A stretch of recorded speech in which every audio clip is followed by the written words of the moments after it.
नमस्कार, बहुत स्वागत है आपका विस्तार न्यूज। आप देख रहे हैं रात के 8 बज चुके हैं और वक्त है स्पेशल रिपोर्ट का।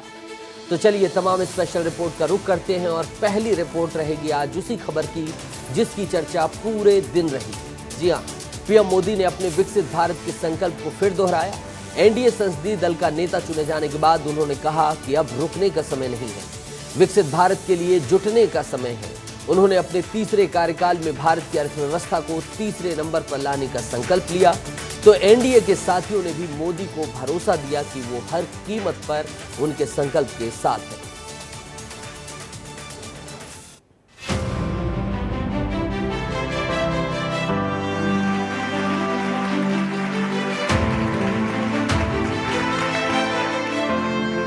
और मैंने पहले भी कहा था कि जो 10 वर्ष हमने काम किया है वो तो ट्रेलर है।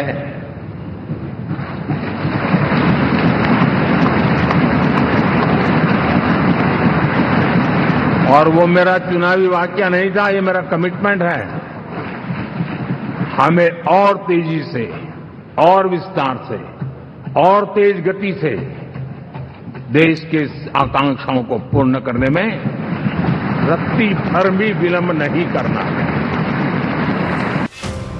आज पुराने पार्लियामेंट के सेंट्रल हॉल से प्रधानमंत्री नरेंद्र मोदी ने अपने विकसित भारत के संकल्प को दोहराया।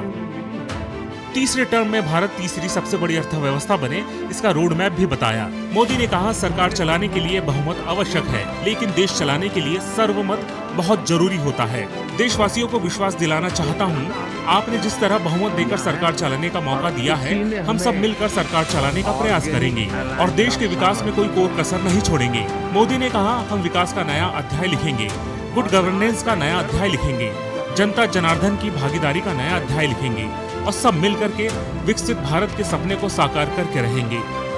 साथियों, एनडीए का ये कार्यकाल बड़े फैसलों का है, तेज विकास का है।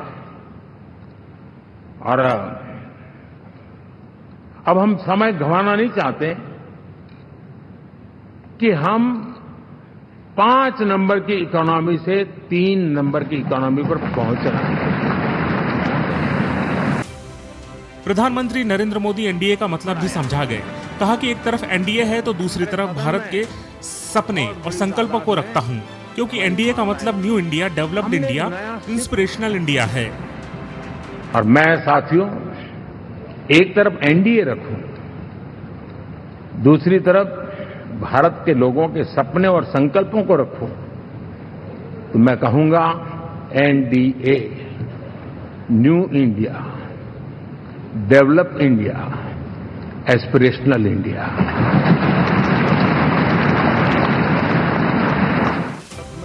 मोदी ने कहा कि विकसित भारत का संकल्प लेकर चले हैं, इसके लिए कोई कोर कसर नहीं छोड़ेंगे। मेरा पल पल देश के नाम है, हम मिलकर देश को आगे बढ़ाएंगे।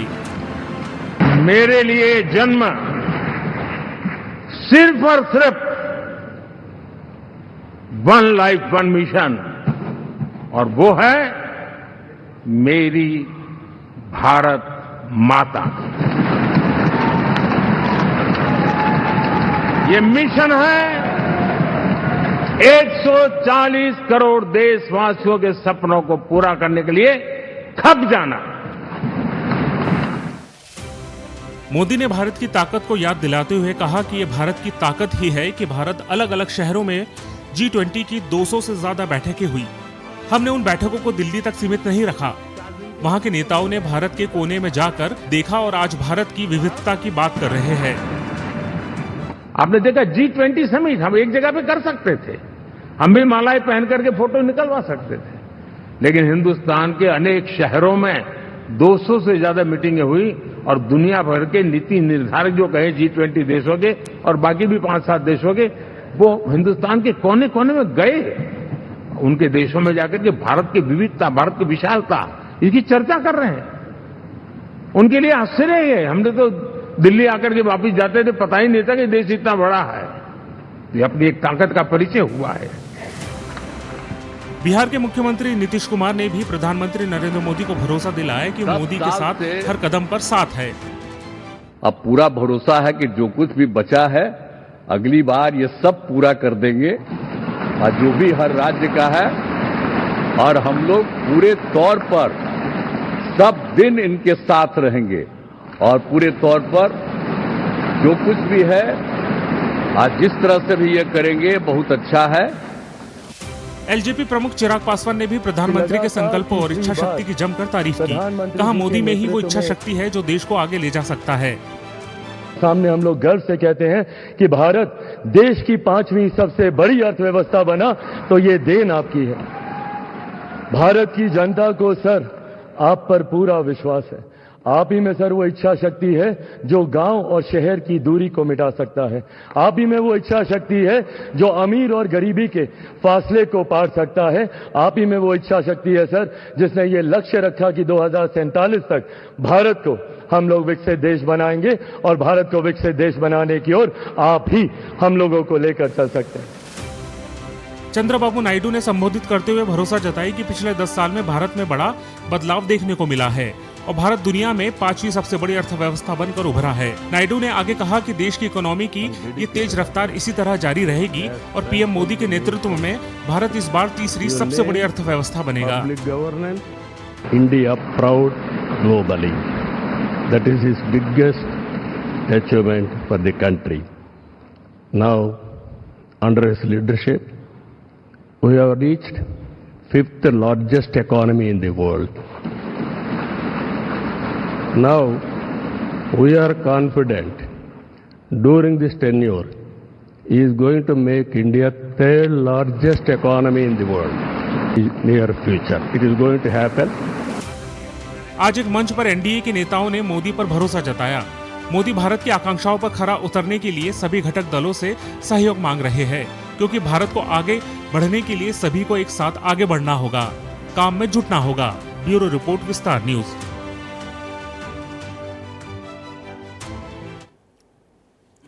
संसदीय दल की बैठक में कई रंग देखने को मिले। इसमें 2 तस्वीरें ऐसी थीं जो सोशल मीडिया पर छाई हुई हैं। देखिए उन्हीं तस्वीरों पर यह रिपोर्ट।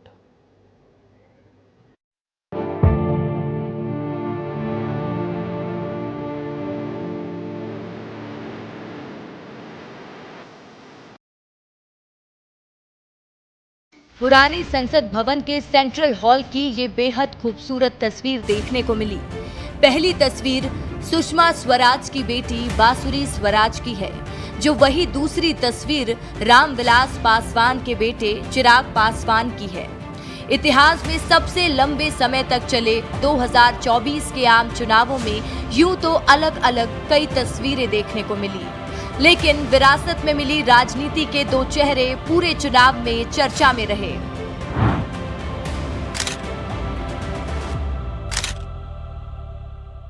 ये तस्वीरें पुराने संसद भवन के सेंट्रल हॉल की है। मुख्यमंत्री, केंद्रीय मंत्री, कई पार्टियों के अध्यक्ष, नवनिर्वाचित सांसदों की भीड़ में जब बांसुरी पहली बार संसद पहुंची तो प्रधानमंत्री ने कैसे दुलार किया, ये तस्वीरें बयां कर रही हैं। प्रधानमंत्री ने पहले अपना एक हाथ बांसुरी के सिर पर रखा, फिर दूसरे हाथ से सिर पर ठोकते हुए बांसुरी को अपना आशीर्वाद दिया।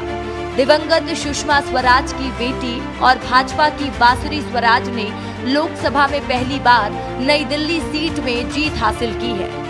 अब आपको एक दूसरी तस्वीर दिखाते हैं। दरअसल संसदीय मीटिंग में जाने से पहले बांसुरी ने एक पोस्ट किया था जिसमें वे पिता के गले से लिपटी हैं और पीछे मां सुषमा स्वराज की तस्वीर है। इस पोस्ट को शेयर करते हुए बांसुरी ने लिखा कि मैं जानती हूँ कि आपका आशीर्वाद हमेशा मेरे साथ है, लेकिन कभी कभी आपका मेरे सिर पर हाथ फेरना बहुत याद आता है। मां को याद कर जब बांसुरी संसद पहुंची तो प्रधानमंत्री ने मिलते ही स्नेह किया और देखकर सब भावुक हो गए। भावुक कर देने वाली दूसरी तस्वीर दिवंगत नेता रामविलास पासवान के बेटे और खुद को मोदी का हनुमान कहने वाले चिराग पासवान की है। चिराग के नेतृत्व में एलजेपी-आर ने बिहार में 5 सीटें जीतकर एनडीए को मजबूत किया है। बतौर एनडीए घटक दल जब चिराग संसदीय दल की बैठक में बोलने पहुंचे तो अपने पिता के सपने को याद कर पीएम मोदी का आभार जताया। मैं चिराग पासवान, मेरी पार्टी लोक जनशक्ति पार्टी रामविलास की तरफ से एनडीए संसदीय दल के नेता पद पर श्री नरेंद्र मोदी जी के नाम का समर्थन करता हूं। और अंत में मैं इतना जरूर कहूंगा सर, मेरे नेता, मेरे पिता आदरणीय रामविलास पासवान जी ने एक सपना देखा था और उन्होंने हमेशा कहा था कि मैं उस घर में दिया जलाने चला हूं जिस घर में सदियों से अंधेरा है। मुझे लगता है उनके इस सपने को, उनके इस लक्ष्य को और करोड़ों देशवासियों को अंधकार से निकालने की उम्मीद एकमात्र आप हैं सर। इसके लिए आपका बहुत बहुत धन्यवाद, बहुत बहुत आभार। प्रधानमंत्री को अपना समर्थन देकर जब चिराग लौटे तो प्रधानमंत्री ने हाथ बढ़ाकर चिराग का हाथ थाम लिया और थोड़ी ही देर में चिराग को गले से लगाया और उनके सिर माथे को चूम लिया। देखते ही देखते ये तस्वीर सोशल मीडिया पर छा गई और चिराग पासवान ट्रेंड करने लगे। चिराग पासवान और प्रधानमंत्री के बीच कई बार इस तरह की तस्वीरें देखने को मिली हैं।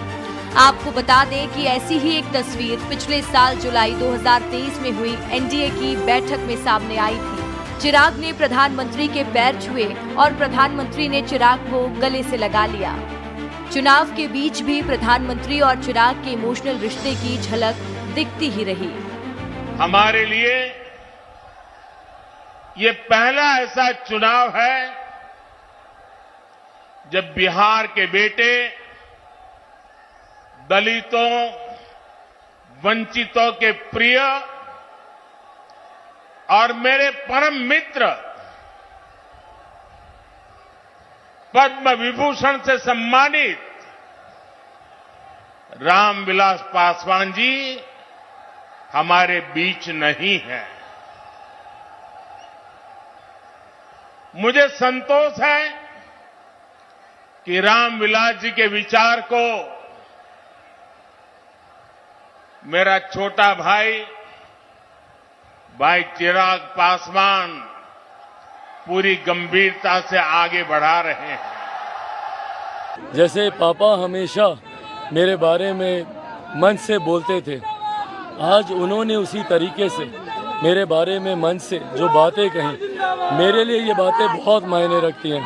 मैं उनसे उम्र में, तजुर्बे में, हर चीज़ में इतना छोटा हूँ, पर उसके बावजूद जिस तरीके से मेरा नाम लेकर चिराग को उन्होंने इतना प्यार, इतना स्नेह दिया, मेरे लिए ये अपने में एक बहुत बड़ी जीत है। चिराग जब मुश्किल वक्त में थे तब भी प्रधानमंत्री ने उन्हें सहारा दिया, हिम्मत दी। चिराग के लिए राजनीतिक सफर मुश्किलों भरा रहा है।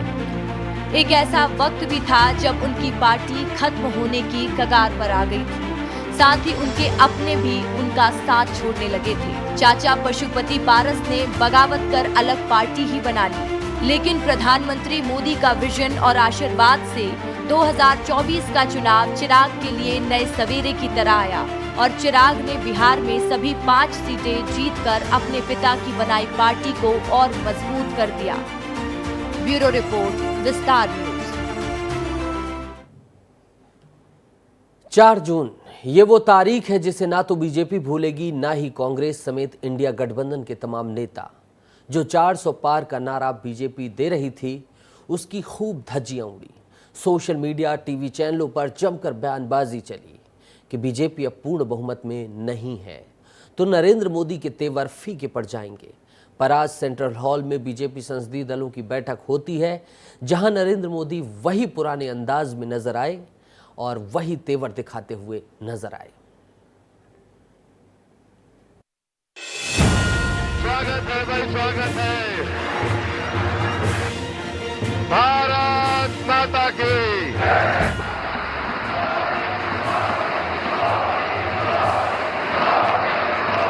स्थान पुराना, संसद भवन का सेंट्रल हॉल। जमावड़ा एनडीए के तमाम नेताओं का एक एक कर एनडीए घटक दल के दिग्गज उठते हैं और प्रधानमंत्री पद के लिए नरेंद्र मोदी के नाम पर सहमति जताते हैं।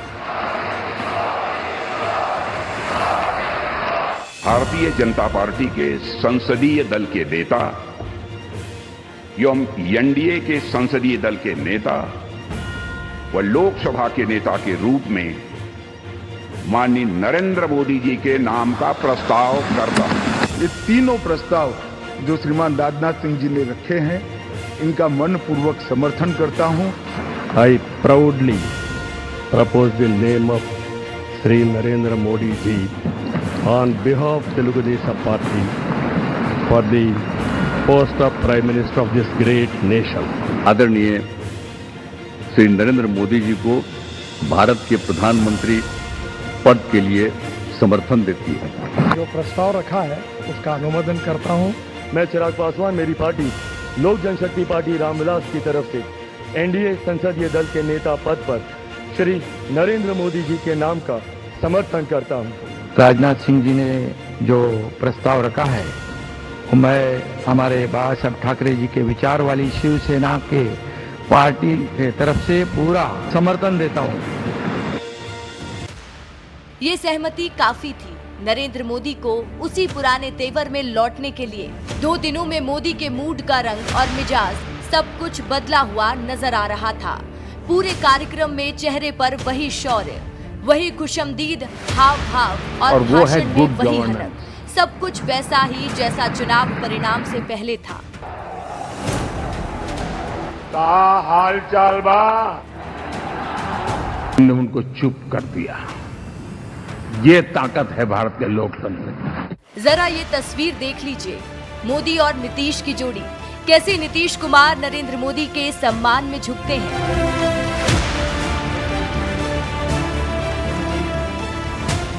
वहीं दूसरी तस्वीर चंद्रबाबू नायडू के साथ नरेंद्र मोदी गदगद हैं। इससे ज्यादा अब और क्या चाहिए था बीजेपी और नरेंद्र मोदी को। सहयोगियों के इस कदर समर्थक पर उत्साह की कोई सीमा नहीं थी। संसदीय दल की बैठक में जब नरेंद्र मोदी ने बोलने के लिए माइक थामा तो इंडिया गठबंधन को रगड़ दिया। का सामर्थ्य दिया। तमाम इंडिया गठबंधन के पार्टियों विशेषकर कांग्रेस को आड़े हाथों लेते हुए नरेंद्र मोदी उस बयान पर पलटवार कर रहे थे जहां चुनाव परिणाम के बाद नरेंद्र मोदी के विरोध में जनादेश मिलने की बात कही जा रही थी। कांग्रेस नेतृत्व वाली यूपीए अब उन्होंने पुरानी अपनी छवि सुधारने के लिए नाम बदल दिया, लेकिन पहचान घोटालों की है। आए दिन घोटाले, यही पहचान रही है। और नाम बदलने के बावजूद भी देश उनके घोटालों को नहीं भुला है, उनको नकारा है।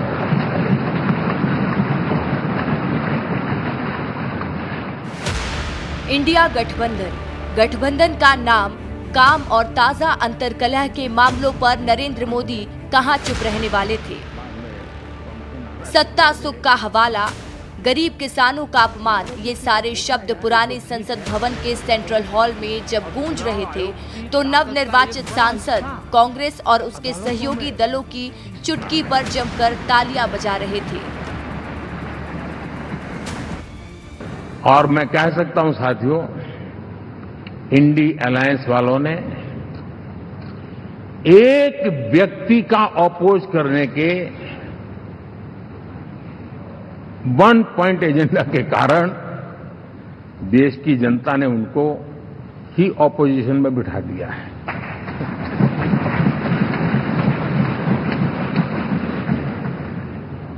फोटो ऑप के लिए तो उन्होंने अलायंस घोषित कर दिया है, लेकिन कितने ही राज्यों में वो आपस में लड़ते रहे हैं, चुनावी जंग में एक दूसरे की पीठ में छुरा भोंकते रहे हैं।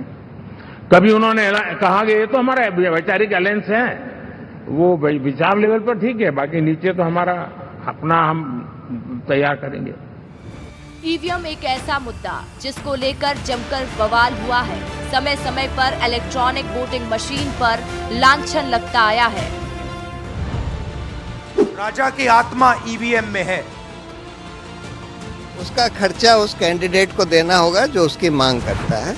ये कह के उन्होंने ये सारी पिटीशन डिस्पोज ऑफ कर दी। देश की सर्वोच्च अदालत ने, सुप्रीम कोर्ट ने ऐसा करारा तमाचा मारा है, ऐसा करारा तमाचा मारा है, ये अब मुंह ऊंची करके देख नहीं पाएंगे। इस बार चुनाव परिणाम में इंडिया गठबंधन की सीट में बढ़ोतरी हुई। कांग्रेस की सीटें पिछले चुनाव के मुकाबले लगभग 2 गुनी हुई, तो इसको लेकर नरेंद्र मोदी कहां चुप रहने वाले थे।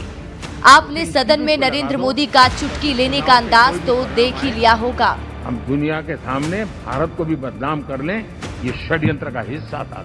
ईवीएम को लेकर एक बार फिर वही पुराना हाव भाव नरेंद्र मोदी का दिखा तो सेंट्रल में ठहाके गूंज उठे। जब 4 जून के नतीजे चल रहे थे, मैं तो अपने काम में कुछ व्यस्त था। बाद में फोन आना शुरू हो गए, तो मैंने किसी को पूछा, यार ये तो ठीक है आंकड़े वांकड़े, तो मुझे ये बताओ कि ईवीएम जिंदा है कि मर गया?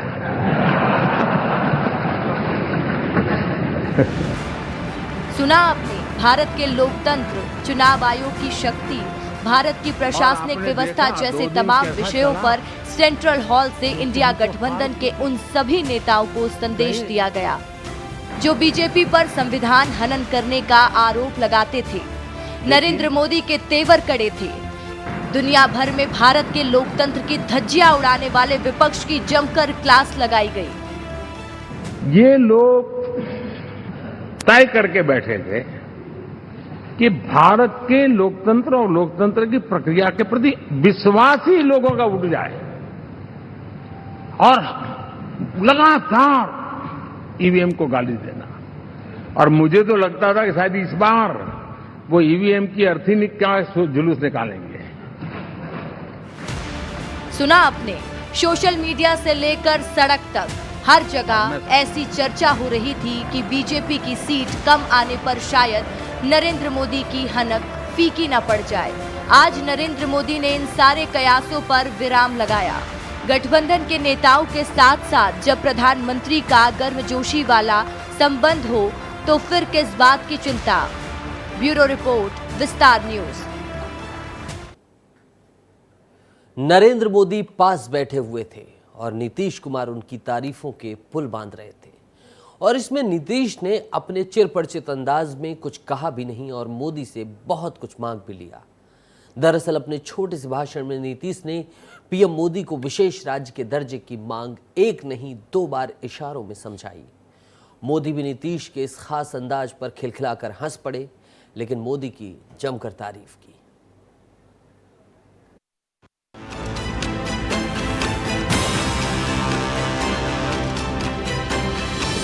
पूरा भरोसा है कि जो कुछ भी बचा है अगली बार ये सब पूरा कर देंगे।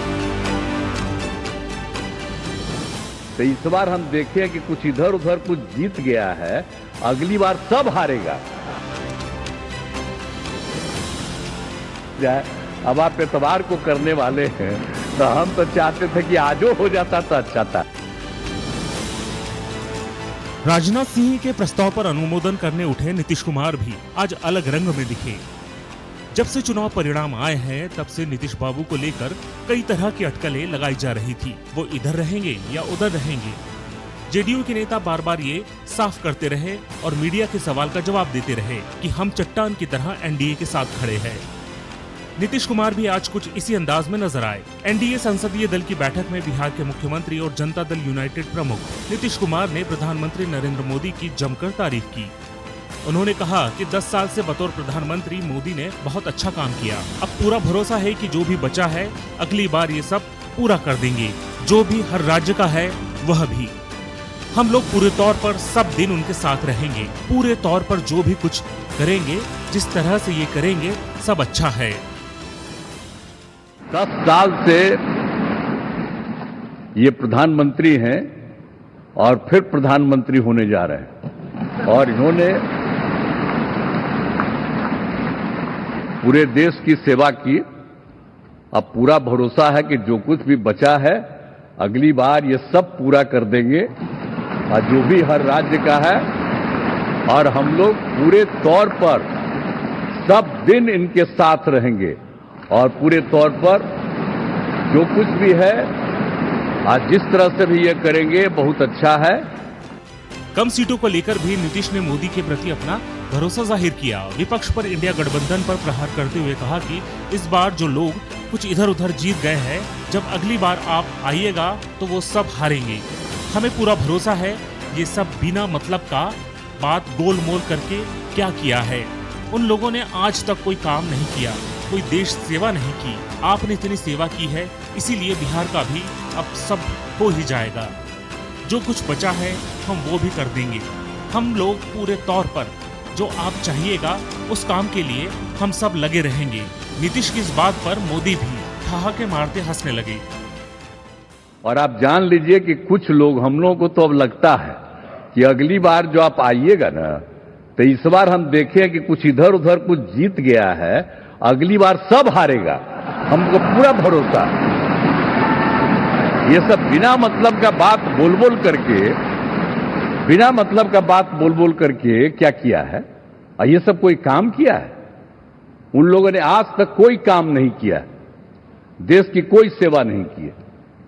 लेकिन आपने इतनी सेवा की है और उसके बाद इस तरह से हुआ है, तब इस बार फिर जो मौका मिला है, तो इस मौका के बाद आगे अब उन लोगों के लिए कोई गुंजाइश नहीं रहेगा, वो सब खत्म हो जाएगा।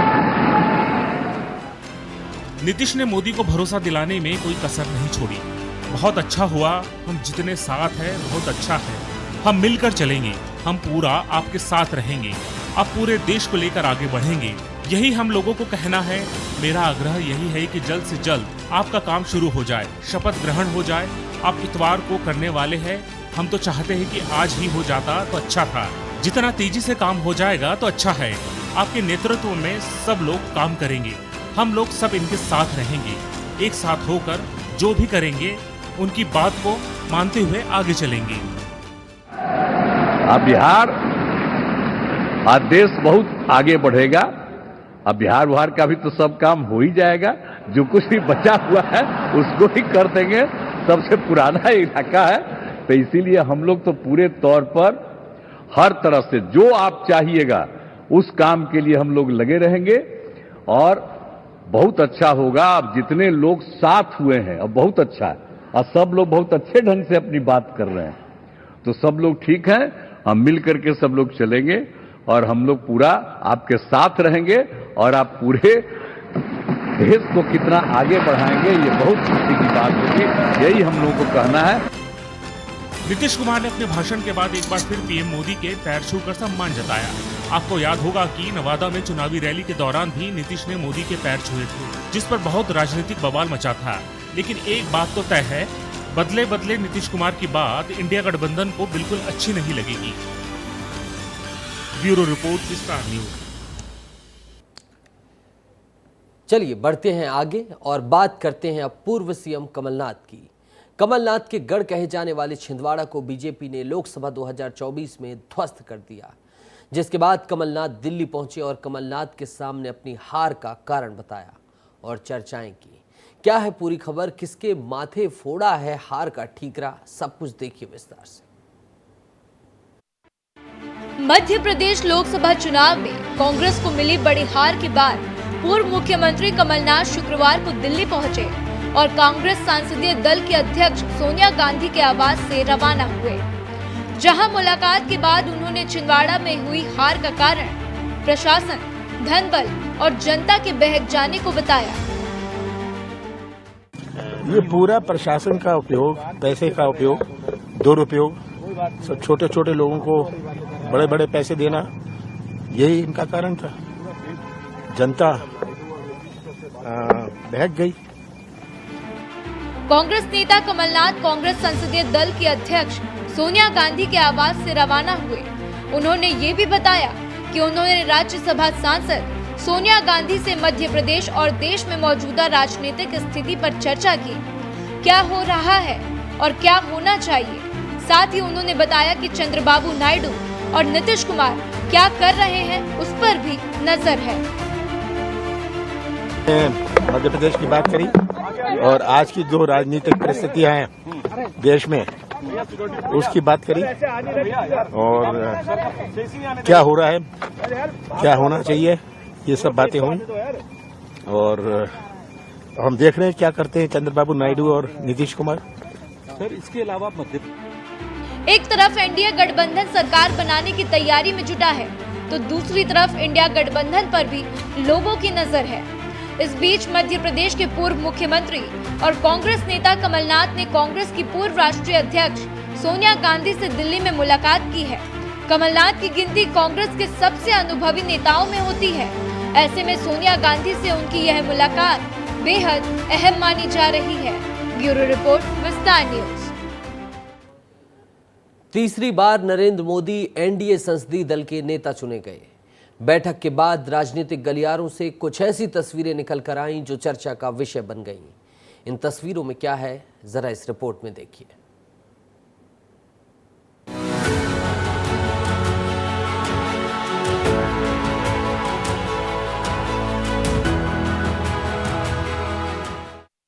कहते हैं तस्वीरें बोलती हैं, और खासकर जब कोई तस्वीर राजनीतिक गलियारे से निकलकर सामने आई हो तो उसके कई खास मायने भी होते हैं। ये 3 तस्वीरें इस बात का बखूबी उदाहरण पेश करती हैं। वैसे तो आज संसद भवन के सेंट्रल हॉल में एनडीए संसदीय दल की बैठक थी। बैठक में एनडीए के तमाम घटक दल और उन सभी दलों के दिग्गज मौजूद थे। इस बैठक में एक बार फिर नरेंद्र मोदी को एनडीए का नेता चुना गया और देश की बागडोर उनके हाथों में सौंप दी गई। लेकिन इसके बाद जो तस्वीरें निकलकर सामने आई वो कई मायनों में अहम है। बैठक से निकलकर पीएम मोदी सीधे बीजेपी के वरिष्ठ नेता और भारत रत्न लाल कृष्ण आडवाणी के आवास पहुंचे। सबसे पहले पीएम मोदी ने आडवाणी को हाथ जोड़कर नमन किया, उनसे आशीर्वाद लिया, फिर उन्हें फूलों का गुलदस्ता भेंट किया। जब आडवाणी जी खड़े हुए तो कुछ देर तक पीएम मोदी आडवाणी जी का हाथ थामे नजर आए।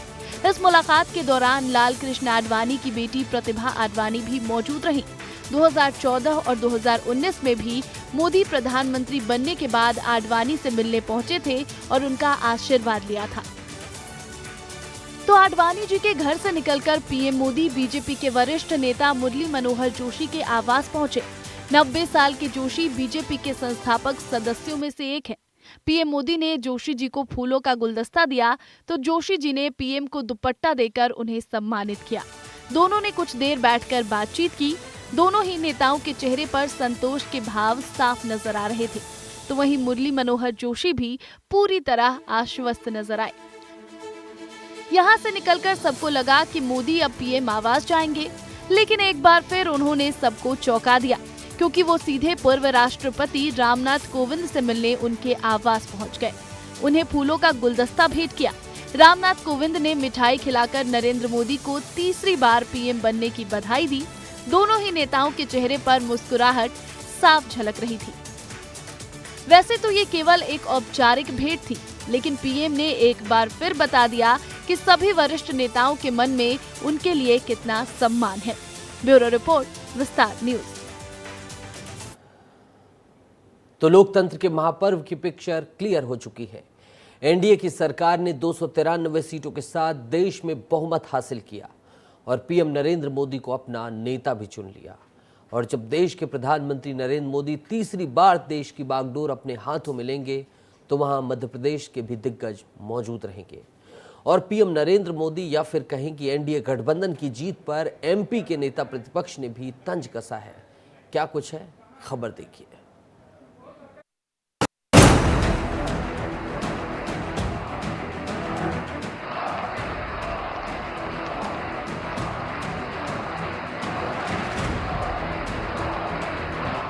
दिल्ली के संसद भवन में हुई एनडीए की बैठक में आज नरेंद्र मोदी को तीसरी बार एनडीए संसदीय दल का नेता चुन लिया गया है। जैसे ही प्रधानमंत्री संसद भवन के अंदर पहुंचे, संसद भवन के अंदर मौजूद एनडीए के सभी सांसदों ने पीएम मोदी का खड़े होकर ताली बजाकर स्वागत किया।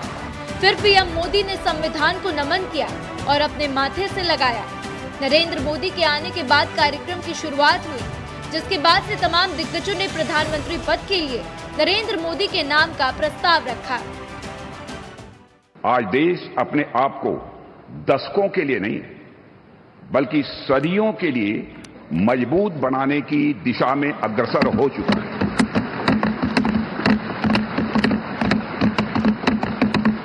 और मैं मानता हूं कि इस काम को और अधिक गति देने के लिए मोदी जी से बेहतर और कोई दूसरा नाम नहीं हो सकता है।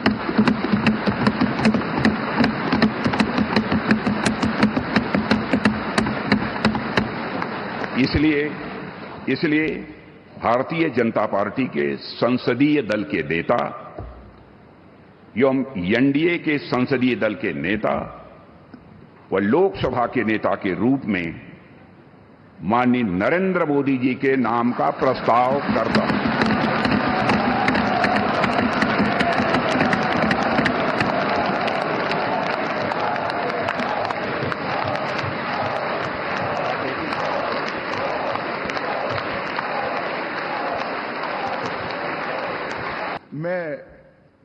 भारतीय जनता पार्टी के करोड़ों कार्यकर्ताओं की ओर से, देश की जनता की ओर से और एनडीए के सहयोगी दलों की ओर से ये तीनों प्रस्ताव जो श्रीमान राजनाथ सिंह जी ने रखे हैं, इनका मनपूर्वक समर्थन करता हूं और मैं आशा करता हूं कि आप लोग भी समर्थन करें। अभी 10 साल में जो काम हुआ वो तो एक प्रकार से शुरुआत थी, पर इसके बाद आने वाले 5 साल में हम विश्व की एक महान ताकत बनेंगे, ऐसा हम सबको दृढ़ विश्वास है।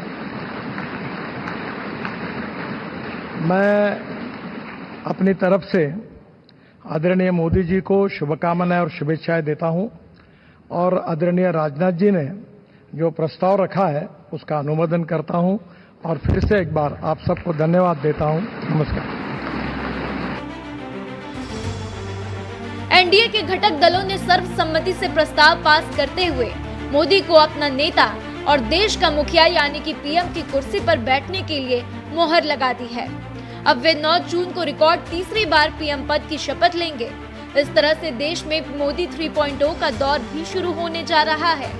खास बात यह है कि पीएम मोदी के तीसरे कार्यकाल के शपथ ग्रहण कार्यक्रम में मध्य प्रदेश के 400 बीजेपी नेताओं को आमंत्रित किया गया है।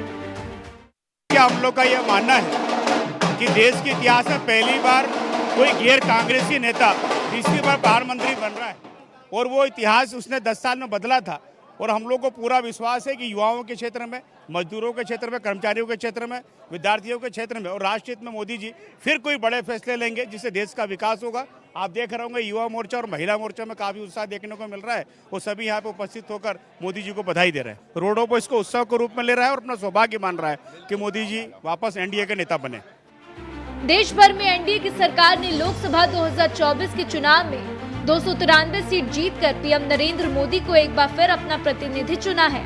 बीजेपी सरकार के तीसरे कार्यकाल की शुरुआत होने वाली है, जिस पर एमपी कांग्रेस के नेता प्रतिपक्ष उमंग सिंघार ने तंज कसा है।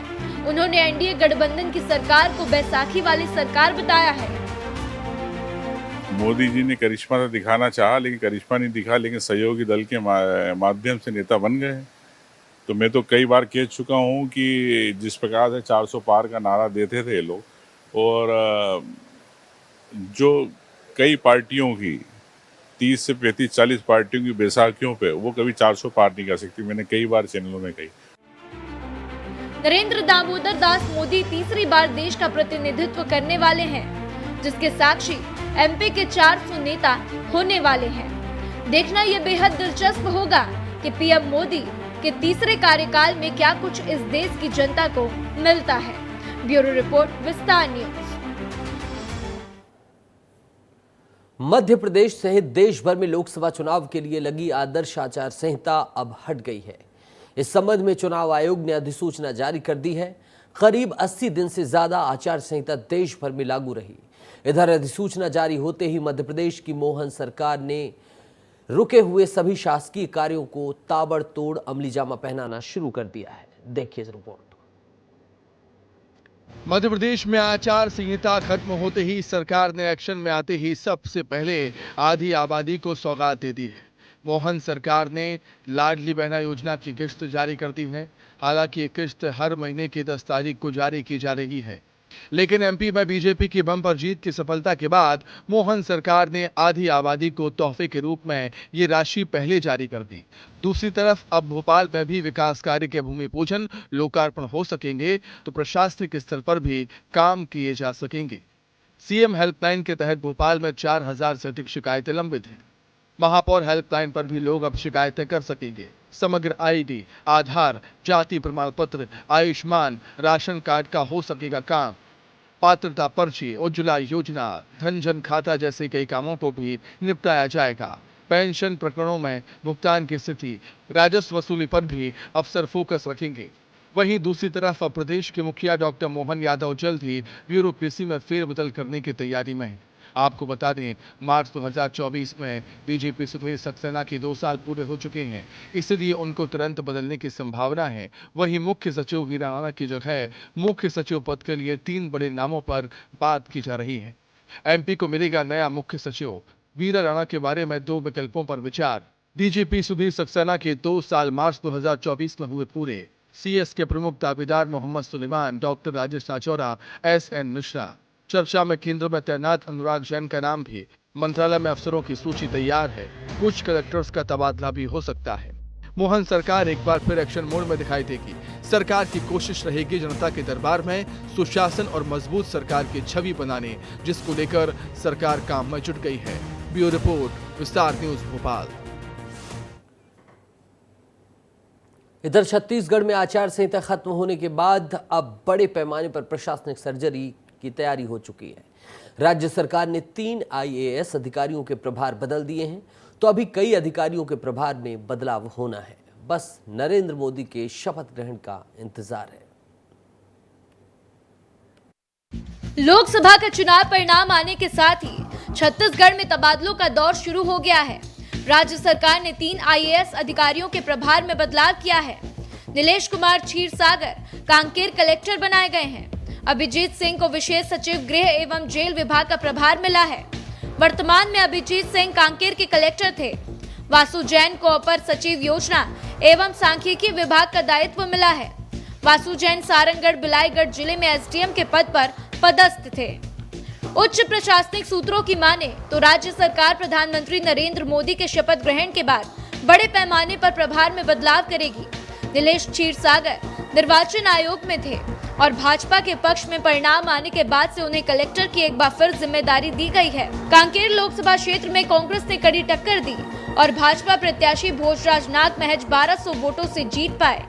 मतगणना के दिन कांग्रेस प्रत्याशी बीरेश ठाकुर ने डाक मत पत्रों की दोबारा से गणना की मांग की थी। उसे लेकर काफी विवाद की स्थिति भी बनी थी। कांकेर में पिछले 3 महीनों में ये दूसरे कलेक्टर बदले गए हैं। विधानसभा चुनाव के समय कांकेर कलेक्टर की जिम्मेदारी डॉक्टर प्रियंका शुक्ला के पास थी। चुनाव परिणाम आने के बाद प्रियंका शुक्ला को बदलकर अभिजीत सिंह को भेजा गया था। विधानसभा चुनाव के समय भी कांकेर सीट पर विवाद की स्थिति बनी थी और भाजपा प्रत्याशी आसाराम की बहुत कम अंतर से जीत हुई थी। प्रदेश में लोकसभा चुनाव परिणाम आने के बाद से अब 1 दर्जन जिलों में कलेक्टरों को बदलने की चर्चा है। उनमें उन जिलों के कलेक्टरों का विकेट गिर सकता है जहां लोकसभा चुनाव में भाजपा का परफॉर्मेंस कमजोर रहा है। प्रदेश की 22 विधानसभा सीट पर कांग्रेस को भाजपा के मुकाबले ज्यादा वोट मिला है। बताया जा रहा है कि बस्तर के करीब 5 जिलों के कलेक्टर बदले जाएंगे। ब्यूरो रिपोर्ट, विस्तार न्यूज। छत्तीसगढ़ के डिप्टी सीएम विजय शर्मा दिल्ली पहुंचे हुए हैं। डिप्टी सीएम विजय शर्मा शुक्रवार को NDA संसदीय दल की बैठक में शामिल हुए। विस्तार न्यूज से खास बातचीत में डिप्टी सीएम विजय शर्मा ने बताया कि जनता ने भरपूर आशीर्वाद दिया है। देश की जनता नरेंद्र मोदी को तीसरी बार प्रधानमंत्री बनाना चाहती है। EVM को लेकर PM के दिए गए बयान को लेकर उन्होंने कहा कि EVM को बदनाम किया जा रहा है। देश के संस्थानों को बदनाम करना गलत है। यह देश को कमजोर करने की कोशिश है, जो कि गलत है। विजय शर्मा ने क्या कुछ कहा, जरा उसे सुनिए। दिल्ली में छत्तीसगढ़ के नेताओं का जमावड़ा लगा हुआ है और आज बीजेपी की संसदीय दल की बैठक भी हुई है और इसमें शामिल होने छत्तीसगढ़ के मुख्यमंत्री के साथ साथ डिप्टी सीएम विजय शर्मा जी भी पहुंचे हुए थे और खुद डिप्टी सीएम हमारे साथ हैं। डिप्टी सीएम साहब, आज बैठक थी, मोदी जी से भी आप लोग मिले, क्या कुछ बातचीत हुई और क्या रहा बैठक में? एनडीए के सभी घटक दल के मुखिया आज आए थे, मंचासीन थे। सब लोगों ने एक एक करके मंच पर जाकर के मोदी जी के नेतृत्व पर अगाध श्रद्धा जताई है। सभी लोगों ने मंच पर माइक पर अपनी बातें कही हैं और पूर्ण समर्थन का साथ चलने का वादा किया है। अब चर्चा नहीं हो रही है ईवीएम की, विपक्ष क्योंकि पहले बहुत ईवीएम को लेकर सवाल खड़ा करता था, लेकिन 4 जून के बाद ईवीएम का जिक्र नहीं हो गया। क्या ईवीएम जिंदा या मर गई? उन्होंने विपक्ष पर निशाना ही साधा है। नहीं, उन्होंने एक बात और कही कि इससे पहले जब इलेक्ट्रॉनिक पेमेंट की बात होती थी तो सदन में क्या क्या कहा गया था, और आज दुनिया में सबसे ज़्यादा इलेक्ट्रॉनिक पेमेंट करने वाला, आज तो आप भी सब्जी खरीदने जाते होंगे तो आप इलेक्ट्रॉनिकली ही भुगतान करते होंगे, तो सब्जी बाजार में होगा क्या? मुझे ध्यान है वो वाला स्पीच भी जिसमें कहा जाता था कि क्या वहाँ वाईफाई होगा, क्या कर पाएंगे, क्या ई पेमेंट कर पाएंगे, क्या आदि बातें होती थी। वो भी हो रहा है। अभी एक और बदनामी की जा रही है ईवीएम को लेकर के, देश की संस्थाओं को बदनाम करना, देश की संस्थाओं को बदनाम करना, ये गलत है भैया। मूलतः देश को कमजोर करने की बात ये गलत है, ऐसे नहीं होना चाहिए। भूपेश बघेल बोल रहे हैं कि आने वाले 6 महीने 1 साल में फिर से चुनाव हो सकता है। अपने कार्यकर्ताओं को तैयार रहने के लिए वो कह रहे हैं। अब वो समय बताएगा, उसमें वो जो कुछ भी चाहे कह सकते हैं। बहरहाल जो जनता का आदेश है, जनादेश है, उसको उसका सम्मान करना चाहिए, उसको स्वीकारना चाहिए।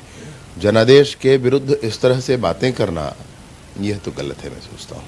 एक आखिरी सवाल ले लेता हूँ। अब चूंकि सरकार का गठन हो रहा है तो छत्तीसगढ़ से क्या प्रतिनिधित्व रहेगा मंत्रिमंडल में, इसको लेकर कुछ चर्चा हुई? हम सब आशान्वित हैं, अच्छे प्रतिनिधित्व के लिए हम सब आशान्वित हैं।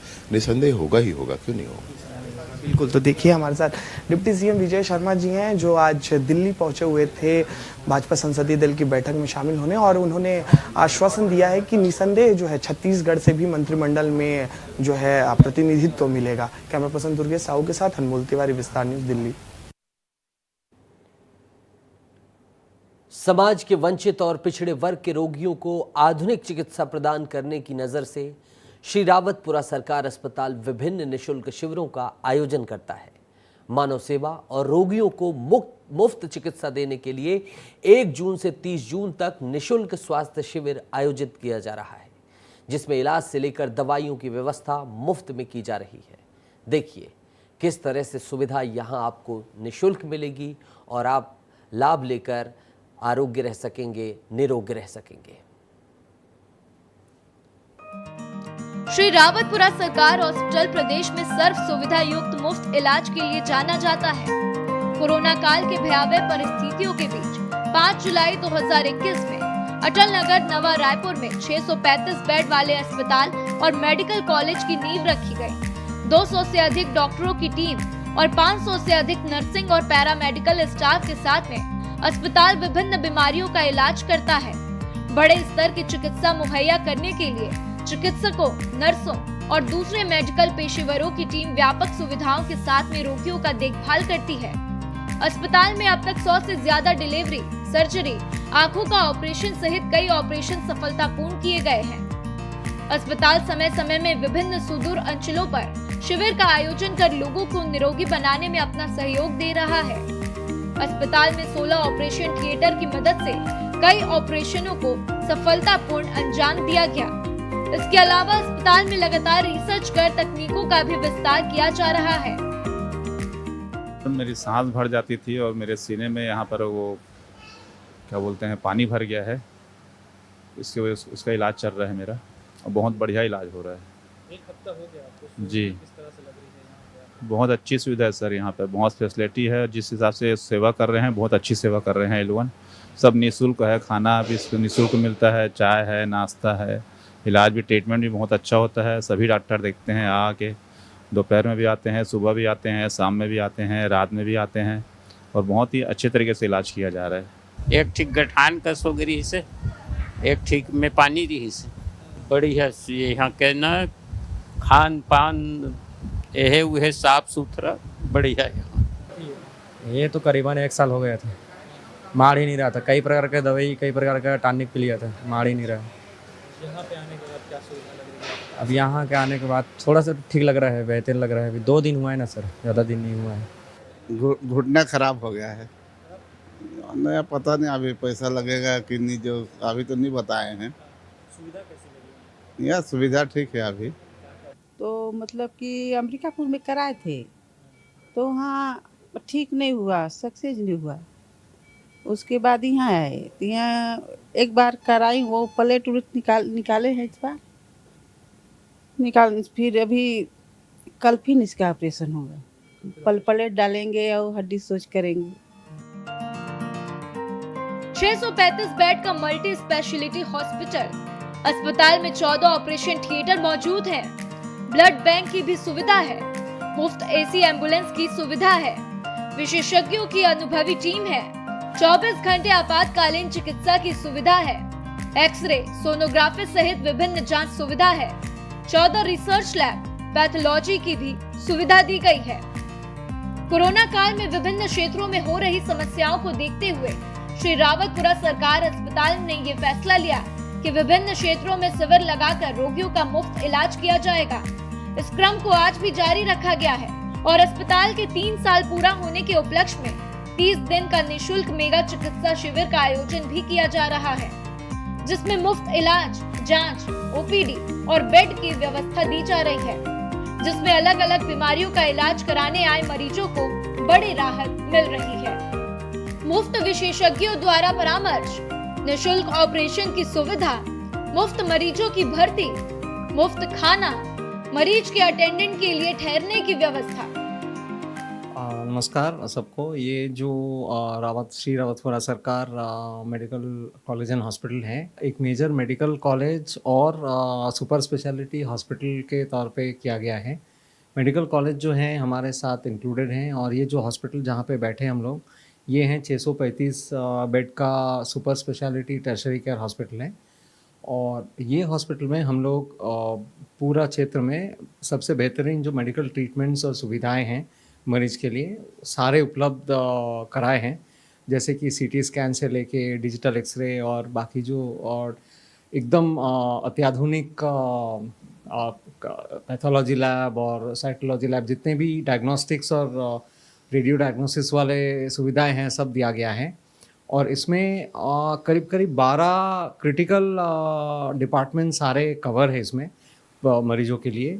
और वो तो एक पार्ट हो गया। और अभी फ़िलहाल जैसे हम बात कर रहे थे कि अभी जो कैंप चालू हैं, कई सारे कैंप हम चला रहे हैं पूरा अलग अलग क्षेत्र में, तो उसमें पूरा निःशुल्क सेवा दिया जा रहा है पेशेंट को। उसमें आपका क्या क्या हो रहा है, कंप्लीट मेडिकल केयर हो रहा है, उसमें मेडिसिन हो रहे हैं, स्टे कवर हो रहा है, खाना हो रहा है, डायग्नोसिस, जितने भी इन हाउस जब पेशेंट भर्ती हैं उनका पूरा डायग्नोसिस हो रहा है। और उसके साथ साथ इसके उपरांत जो भी कोई ट्रीटमेंट चाहिए या कोई प्रोसीडियर होना है वो भी हम उपलब्ध करा रहे, ऑल अंडर वन रूफ। मतलब पेशेंट को ये अस्पताल छोड़ के बाकी किधर नहीं जाना है किसी प्रकार के ट्रीटमेंट के लिए। आरोग्यम परम भाग्यम के संकल्प के साथ शुरू किया गया श्री रावतपुरा सरकार अस्पताल रोगियों के लिए संजीवनी साबित हो रहा है, और यही वजह है जिसके कारण गरीब और वंचित रोगी अपना इलाज करवाने के लिए लगातार अस्पताल में पहुंच रहे हैं। छत्तीसगढ़ भाजपा की सबसे बड़ी घोषणा एक बार फिर सवालों के घेरे में है। विधानसभा चुनाव के पहले आई महतारी वंदन योजना पर जमकर सियासत शुरू हो चुकी है। भूपेश बघेल समेत कई कांग्रेस नेता इस योजना में घोटाले का आरोप लगा रहे हैं। महतारी वंदना योजना पर घमासान चल रहा है, देखिए इस रिपोर्ट को।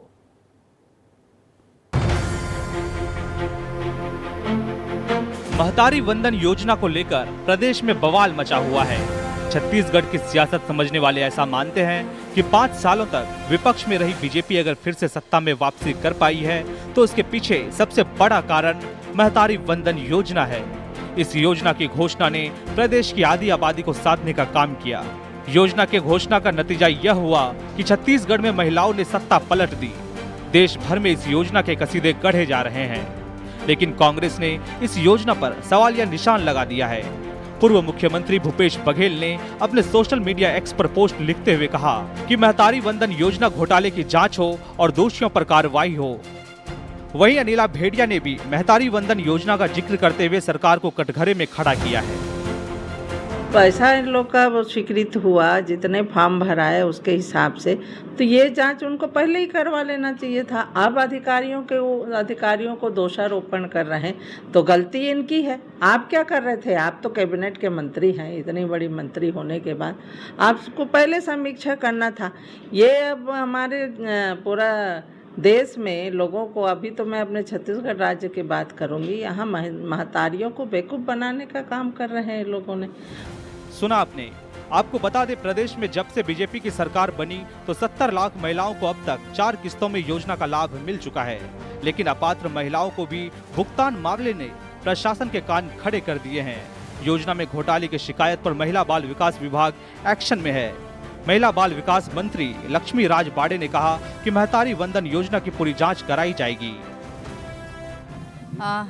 देखिए, जब से भारतीय जनता पार्टी की सरकार बनी है छत्तीसगढ़ में, हमने चुनाव के समय में घोषणा किया था, हमारी सरकार ने हमारे संगठन ने जो घोषणा किया था कि जैसे ही भारतीय जनता पार्टी की सरकार बनेगी तो 1000 रुपये महीना महिलाओं को मिलेगा। और सरकार बनी भी और वो घोषणा पूरा भी हुआ। 70 लाख से अधिक महिलाओं के खाते में डीबीटी के माध्यम से पैसा भी गया। कुछ शिकायतें अभी आ रही है कि जो अपात्र महिला हैं उनको भी पैसा मिल रहा है। तो अगर हमारे पास ऐसे शिकायत आएंगे तो उनका निरीक्षण करवाएंगे हम। बताते चले कि प्रदेश में लोकसभा चुनाव के प्रचार प्रसार के दौरान बीजेपी नेताओं ने महतारी वंदन योजना का जिक्र व्यापक तौर पर किया था, जिसका परिणाम भी चुनावी रिजल्ट में देखने को मिला। प्रदेश में जहां सरकार इस योजना में गड़बड़ी को लेकर चौकन्ना है, देखना दिलचस्प हो जाता है कि आने वाले समय में इस योजना और उठ रहे सवालों पर सरकार कितना सख्त रहती है। ब्यूरो रिपोर्ट, विस्तार न्यूज। स्पेशल रिपोर्ट में इतना ही।